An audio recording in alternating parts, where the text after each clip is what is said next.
तिमीहरूको के भयो के पोलो म्याच सिक्ने भित्रको कुराहरू धेरै छ अब तपाईहरु बुझ्न सक्नुहुन्छ हेरेर हामीले बोलेको यो विषयमा अब आज मन्त्रीज्यूले अब पोजिटिभ रेस्पोन्स ल्याएर हामीलाई बोलाउनु भयो कुरा गर्यौं हामीले यो विषयमा छलफल गर्यौं आउँछ तरमा हैन त्यो हाम्रै भिडियो हालेर अनि हामीलाई उल्टै कपिराइट हान्ने काम चाहिँ नगरौँ है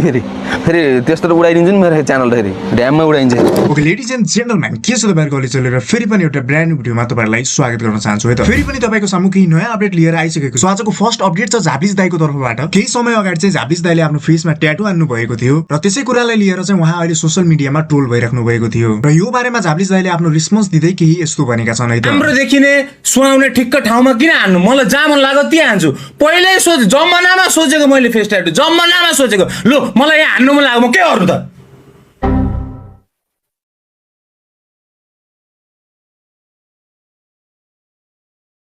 मलाई यहाँ हान्नु मन लाग्यो म के गर्नु लु भन त मासाले घंट पकड़ के तराजू की तरह उठाऊंगा ना तो ये बकचोदी नहीं करेगा तू समझे मोजीहरु धेरै बोल्छ म्याच सिक्ने मलाई हान्नु मन लाग्यो यहाँ तिमीहरूको के भयो के पोलो म्याच सिक्ने क्या बक रहे हो मादरचोद यहाँ पनि हान्न मन लाग्यो रे त म्याच सिक्ने ल्याएर मलाई हेर्छेस् त म्याच सिक्नेले मलाई के गर्छेस् रन्डी साला धेरै बोल्छ SYDC took 50 rupees. Daika Harlu Hako Mata Feri. अब 6 वर्ष पछिलाई हैन हंसो भन्ना थानेको मेन भनेको मेरो मुभी आउँदैछ क्या भाइ बुझिनस् मुभीको लागि हो मुभी आउँदैछ मुभीको डिल साइन गरेको छु एकदम कन्फिडेन्शियल छ हो अनि के हो यो सब्स्क्राइबरको त उते बजेको होइन नि यो होइन सब्स्क्राइबर त होइन नि यो हेर्ने माउस प्याड पनि नभएर रन्डीको अंगेन गात्रम मुभी आउँदैछ मेरो हो मेरो डिल साइन भएको छ मुभीको लागि त्यही मुभीको लागि मैले यो ट्याटु हान्नु पर्ने थियो त्यही मुभीको लागि हो बुझिनस् अनि मुभीको नाम चाहिँ mind your own fucking business चिक्ने रन्डी साला जो कोही बोलेको छ म्याच चिक्ने यहाँ यत्रो सन गुलाब मुजी लाडो ठोक्नमा लाग्यो त्यो मेरो कुरा हो तेरो कुरा होइन अहिलेसम्म तिमीहरूले जे बोलिस् जे गरेर गएर चाहिँ त्यसमा गर्ने भने त म काहीँ पनि पुग्दिनँ केही पनि हुँदैन यो चिया खाए कप सक्यो ला फुटाए के भयो कस्तो फुटेज यार म्याच चिक्ने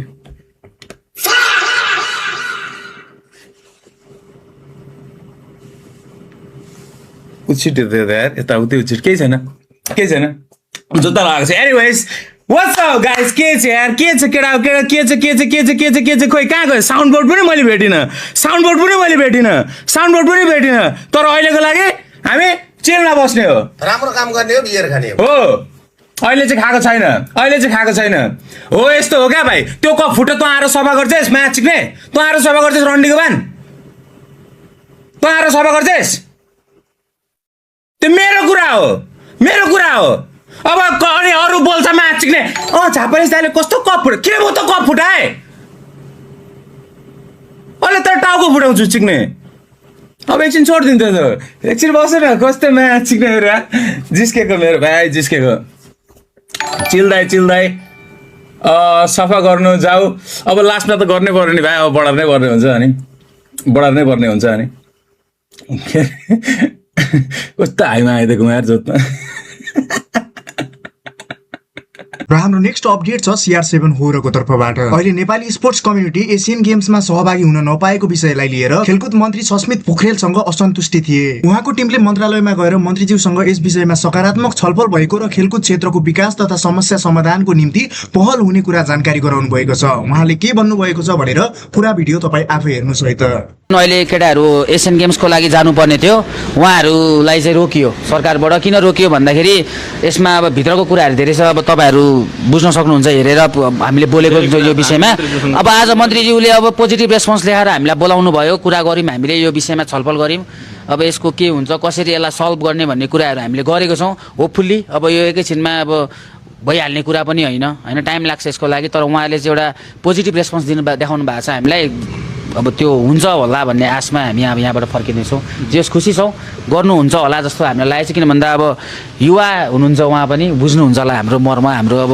अहिले स्पोर्ट्स भनेकै यस्तै हो अलिक यङ अलिकति सब त्यस्तोले मान्छेले बुझ्छन् अब पहिलाको नबुझे नयाँले बुझ्नुहुन्छ कि भन्ने आश छ त्यही हो जुन यो पीडा तपाईँले आफ्नो स्ट्रिममा पनि बोक्नु भएको थियो विभिन्न भिडियोहरू मार्फत पनि यो पीडा जसरी अहिले सरकारले पनि हाम्रो कुरा सुनेन भन्ने किसिमको पीडा थियो तर आज शिक्षा मन्त्री शिक्षा तथा खेलकुद मन्त्रीले यहाँहरूको पीडा सुनेर सम्बोधनको लागि पनि हामी खट्छौँ कारबाही कसलाई गर्नुपर्ने हो हामी गर्छौँ कसरी अगाडि बढ्नुपर्छ त्यो बढ्छौँ भन्नुभएको छ अब यसलाई चाहिँ कसरी लिनु भएको छ अब यस्तो थियो सर अब टु बी अनेस्ट भन्नुपर्दाखेरि हामीले यो जुन केटाहरू अहिले एसियन गेम्समा जान पाएनन् त्यो खबर अलिकति अगाडि नै हामीलाई यो सम्भावना हुन्छ यस्तो खालको सिचुएसन क्रिएट हुन्छ भनेर भित्रभित्रै पनि हामीले कुराहरू गरिरहेको थियौँ अब साथीहरू पनि खटिरहेको थिएँ म मात्र होइन मेरो टिमै अब हामी सबैजना जुन नेपालमा स्पोर्ट्समा केही होस् भन्ने खालको मान्छेहरू छौँ हामी सबैजना खटिरहेको थियौँ यो विषयमा तर उताबाट त्यस्तो खाले खासै रेस्पोन्स आएको थिएन त्यही भएर हामी सोसियल मिडियामा अब स्ट्रिममा बोल्नुको रिजन टिकटक बनाएर हाल्नुको रिजन अब साथी अंशले पनि हाल्नु भएको थियो सुरुमा उहाँले बोलेर हाल्नु भएको थियो यस्तो यस्तो भइरहेछ भनेर डिटेलमा उसले भिडियो हालेको थियो त्यसरी मैले पनि भने खोइ त अब कसैले पनि एउटा भनौँ न कुनै निकायबाट केही रेस्पोन्स आएको छैन हामीलाई केही एन्सर आएको छैन कमसेकम उहाँहरूले अब यस्तो हो यस्तो भनेर मात्र भनिदिनु भयो केही नोटिस मात्र केही विज्ञप्ति मात्र हामीलाई थाहा भएको भए नलेज केही मात्र भन्नुभएको भए पनि धेरै हुन्थ्यो तर भन्नु भएन त्यही भएर हामीले सोसियल मिडियामा बोल्ने बाध्य भयौँ त्यस पछाडि अब मन्त्रालयमा आइसकेपछि मन्त्रीज्यूको रिस्पोन्सले चाहिँ अब केही सकारात्मक प्रभाव अथवा हामीले दुःख नपाउँला भन्ने के दुःख पाउनु पाइसक्यो अब नपाइएला भन्ने आशमा छौँ हो मन्त्रीज्यूप्रति आशा छ मन्त्रीज्यूपट्टि अब आशा छ भन्दा पनि पहिला हेरौँ न अब आश गर्नु भर नपर्नु के भन्छ नि नेपालमा त्यही हो अब जेस गर्नुहुन्छ जस्तो लाग्छ मलाई चाहिँ हेरौँ हो फर द बेस्ट भएन भने भोलिको दिनमा फेरि यसरी बोलौँला न सो गाइज हाम्रो नेक्स्ट अनि लास्ट अपडेट रहेको छ एमआरबी ब्लग्सको तर्फबाट सो अहिले चाहिँ नेपालमा फेसबुक मोनेटाइज हुन्छ भनेर तपाईँहरूलाई अलरेडी नै थाहा होला त्यस कारणले चाहिँ अर्निङ गर्नकै लागि कतिपय मान्छेहरूले एमआरबी ब्लग्सको भिडियो क्लिप्सहरू फेसबुकमा अपलोड गर्ने गर्दछन् यो कुरासँग चाहिँ एमआरबी ब्लग्सलाई कुनै पनि समस्या छैन तर कतिपय मान्छेहरू यस्तो छन् जसले एमआरबी ब्लग्सको भिडियोहरू युज गरेर एमआरबी ब्लग्सलाई नै स्ट्राइक अथवा कपिराइट दिने गर्दछन् यस्तो मान्छेहरूलाई चाहिँ एमआरबीले ओपन वार्निङ दिएका छन् यसको रिगार्डिङ एमआरबीले के भनेका छन् भनेर पुरा भिडियो तपाईँ आफै हेर्न सक्नुहुन्छ सुगरमा मोनेटाइजेसन भइरहेको होइन सबैले हाल्नुहुन्छ भिडियो हाम्रो भिडियो हाल्नुहोस् मैले त्यस्तो केही कम्प्लेन गरेको छैन हाल्नुहोस् होइन हाम्रो कारणले चाहिँ कसैको घर चल्छ भनेपछि चाहिँ अब कसै मान्छेले अब केही आफ्नो आमा बालाई पालिराख्नुपर्छ हाम्रो भिडियोहरू हालेर भनेपछि हामी चाहिँ एकदमै खुसी छौँ तर कुरा आउँछ तरमा होइन त्यो हाम्रै भिडियो हालेर अनि हामीलाई उल्टै कपिराइट हान्ने काम चाहिँ नगरौँ है फेरि त्यस्तो त उडाइदिन्छु नि मेरो च्यानल फेरि ड्याममै उडाइन्छ बुझ्नुभयो नि फेरि यस्तो सकेसम्म आफू नै गरी खानुपर्छ ल ठिकै छ अलिक केही कुराले कसै घर हाम्रो कारणले कसै घर चलिरह भने त इन वे एउटा साइडबाट कतै न कतै हामीले धर्म गरिरहेको रहेछ भन्ने त बुझिन्छ नि त अनि त्यो भएर चाहिँ हाल्न पाइयो तर हाम्रै भिडियोले हामीलाई नै कपिराइट हान्न चाहिँ पाइएन है फेरि यो चाहिँ विनम्र अनुरोध छ आजको लागि यति नै हस्त धन्यवाद जय देश जय नेपाल।